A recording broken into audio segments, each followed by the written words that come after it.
Dada bu yoqqa nega keldik? 60 marta aytdim, amakining uyiga mehmonga kelganmiz. Uyda aytgan gaplarim esingdami? Qishloqqa mehmonga borganingda Moltaga bormaysan, dasturxonga yopishmaysan. Esimdan chiqib ketdi. Shuni bilib uyda yozib kelganman.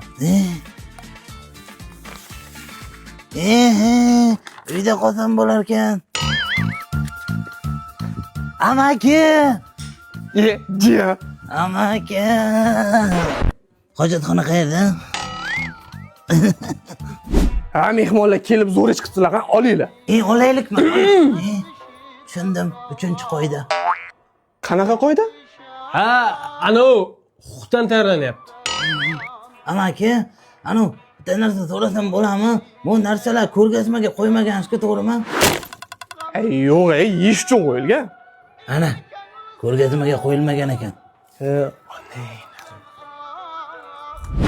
O'zi qarindoshlarning uyida mehmon Dada, 6-qo'ydan buzib qo'ydim.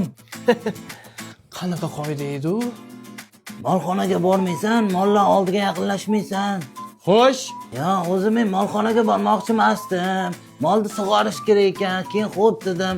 Mol keyin qochib ketdi. Orqasidan yugurdim. Mendan qo'rqib ariqqa sakradi. Siz ishni bilmaskan cho'kib o'ldi. yaxshi. Narsalarni yeb ketamiz. Dada, yana bir kun qolaylik. Hali Toshkentga ammangning uyiga ham borishimiz kerak. Ertaga taksini qayerdan topaman men? Rizqoga ilovasi bor-ku, uyingizdan turib xohlagan manzilingizga olib borib qo'yadi. Ular 4 kishi olmaydi, 3 kishi oladi. Orqada ikkalamiz mazza qilib ketamiz. Narxlar oldindan kelishilgan, savdolashib o'tirmaysiz. Hamma viloyatdan Toshkentga, Toshkentdan hamma viloyatga qatnaydi ular. Boshqa xizmati ham bor. Hozir zakaz qilib qo'ysam, ertaga keladi. Zo'r ekan. Mayli, ertaga ketaveramiz. Kim nima bo'ldi? Jiyam, qo'ymoqqa beraman deb.